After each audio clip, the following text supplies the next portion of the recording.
Hey y'all, I'm Allison Alanna, and in today's video we're going to be shooting the Ask Allison, the first session of that series. It is long overdue. I've had these questions since like the end of January or maybe February, and yeah, very long overdue because it is now April, but I still want to complete what I said I was going to do, and so today is going to be that day. So thank you to everybody that submitted questions to get answered for the session. If you do want to submit questions, all you have to do is email AllisonAlanna01@gmail.com, and I will add your questions to the next Ask Allison session. All right, so if you're new here, go ahead and hit the subscribe button now and turn your notifications on. And as always, if you're a returning subscriber, welcome back to the channel. All right, so let's go ahead and get started. All right, so as I said, some of these questions are really old, but I'm still going to go ahead and answer them anyway. So question number one is, Valentine's Day is approaching. I'm 29 and still don't have a man or kids. I think it's because I have a lot of requirements. Do you think I should cut back on these? If so, how do I do this without lowering my standards? 29 and no kids is a plus, okay? Like, you should not look at that as like a bad thing. It is actually an amazing thing. If I were you, I would be taking my time to focus on myself, be traveling with my friends, and yeah, just having a good time. Don't feel like because you're 29 without kids that you're behind on any level, because that's actually a flex. All right, and then I think it's good that you have requirements, and I don't think you should have to like cut back on your requirements. I mean, I don't know exactly what your requirements are, so I don't really know if I can say that you should or should not. But as you said, if you want to change something without lowering your standards, then that's still fine, as long as you're still upholding your standards and not going against your boundaries for anyone. But having no man and no kids in today's day is kind of like a flex, okay? It's not a bad it's not a bad thing at all, but I do know that that is a desire that you have. So I would just say, just pray. Don't make it seem like because it was coming up to be Valentine's Day that means you had to have that. I would have did a Galentine's Day or something fun, because when you don't have kids, you really have your freedom to do what it is that you want to do. So I would just say enjoy this time. You can continue to date. And when it's time for you to have those things, you will. And I would definitely pray. I would ask God as well to send me the type, whatever your type is. I would be asking him to align me with that, so that I could get what it is that I wanted. So hopefully that answered your question to a good level. Number two is my baby daddy is a bum who hangs out with his friends and never helps me with the kids. He doesn't provide, but I love him and want to make it work. But I'm getting tired. Should I keep trying? And the reason why I'm laughing is because this is all too familiar for me in a past life that I once lived. So the hanging out with the friends all the time and not helping you with the kids already shows where he is mentally. Like, if you can't even leave your friends alone and attend to your own kids, I don't think you care about anything. You know what I'm saying? So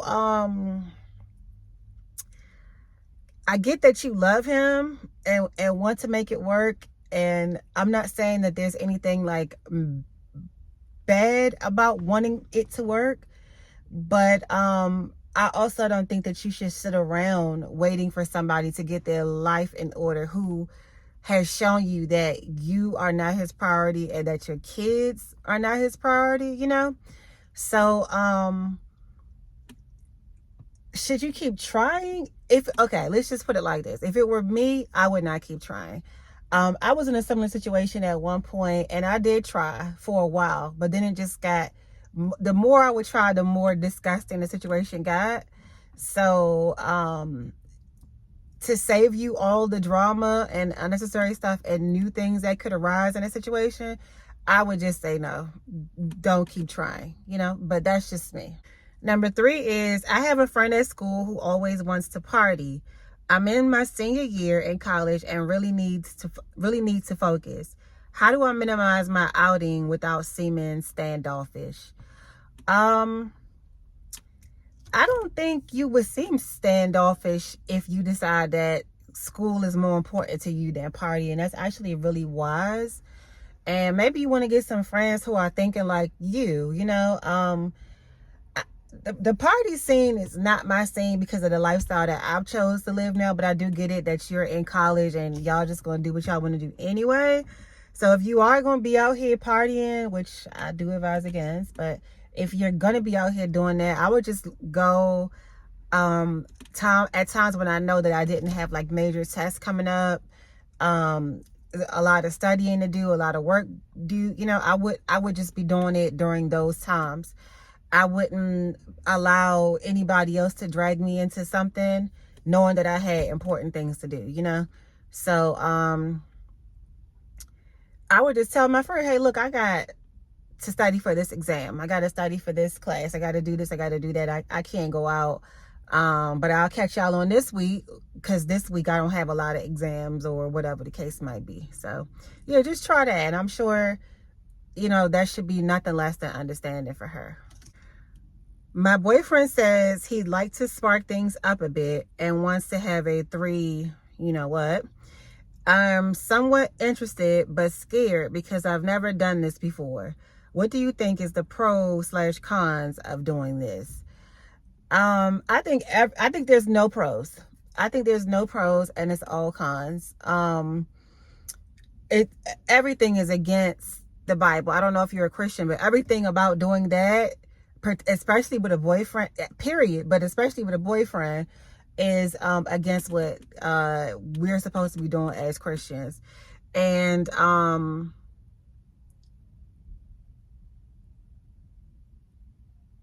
I just don't think that you should be allowing no boyfriend to have that much control over you. I've heard of like women saying things like, oh, they just do it to make the boyfriend happy or whatever. But if you got to do that to make him happy, then that's not the relationship for you, because y'all relationship should be between you and him, not an additional person. You know what I'm saying?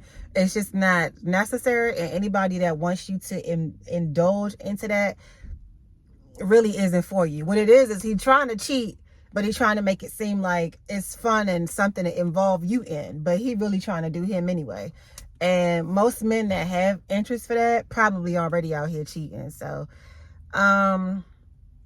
like I said, I don't think it's no cons. I mean, it's no pros in doing that. I don't think it's no pros in doing that at all. So yeah, that's my advice. Don't do it. The next question is, I am going through a rough time in life financially and don't know what to do. I know you have experienced the same. How do you keep from giving up? Honestly, I don't know how to give up. I don't really have that gene or whatever. There's been times when I've thought about, oh, I don't want to do this anymore or whatever may have been going on at the time. And I just could not bring myself to quit. I think it's really just because I know that I have people depending on me. But even further than that, like, I just know that things can't be bad forever. You know what I'm saying? So I don't take the time to sit down and moan and groan and cry about what's not working. I'm just always trying to make it work, trying to figure it out. Even if what I do don't get me nowhere, I still just want to know that I'm actively trying to fix my situation. You know what I'm saying? So that's where my mind is always there. Like, okay, how can I fix it? Okay, yeah, I may have been broke at this time, but how can I fix it? What can I do to make some money? What can I, like, I'm not against trying to fix my situation at all. So I don't give up because I know that I want to fix it. You know what I mean? I know that if I give up, nothing's ever going to happen except for my same result. But if I try and do something about it, it's a possibility that it will change, right? So try to have that way of thinking when it comes to like problems and financial problems and stuff like that. And if it is that you looking for like a job or, you know, an extra job, whatever you're doing,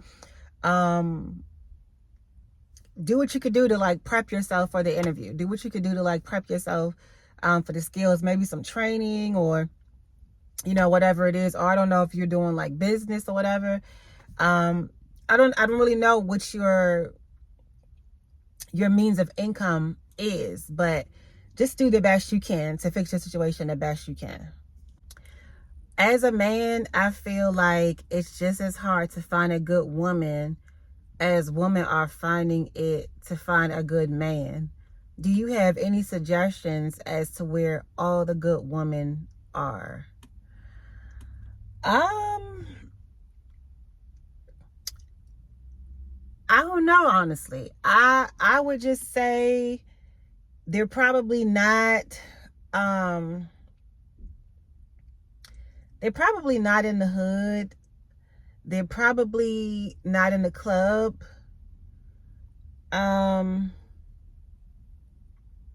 That's where they're probably not, right?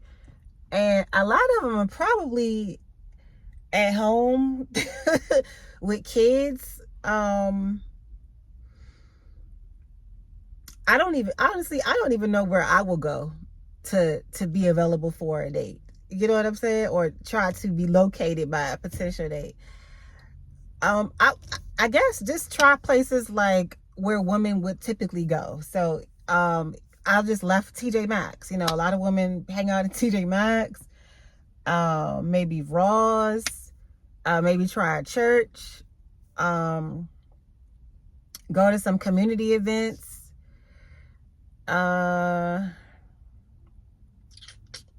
Let's see. Maybe some city meetings. I don't really even know where you would find good women at, to be honest, because I feel like good women are extremely busy, whether single or completely single or single with children. I feel like we're just always busy doing, you know, here, there, bam, bam, this, that, whatever, you know. So I don't know, but I would say get connected to God on that. Like really be looking for that in prayer first, because I feel like that woman could be in the parking lot of where you parked at today, you know, if you prayed and asked for her. God will put her wherever you are, you know. So I think you should do that. Like really be in prayer. Study what a man and furthermore a husband should be, and then go and just trust that you wherever you are, she will be when the time is right. And that's going to wrap up the Ask Allison session for today, guys. I hope you guys enjoyed the video. I hope I gave good answers. Forgive me once more for coming on and doing the video so late, but this will be the first and last time that it takes me this long to get this done. If you do have a question you want to submit, once again, you can do so by emailing me at AllisonAlanna01@gmail.com and submitting your question for the next Ask Allison session. All right. So I will see y'all in the next video. Thank you for tuning in. And if you are not subscribed, make sure you do that on the way out and turn on your notification bell. All right. Later, alligators.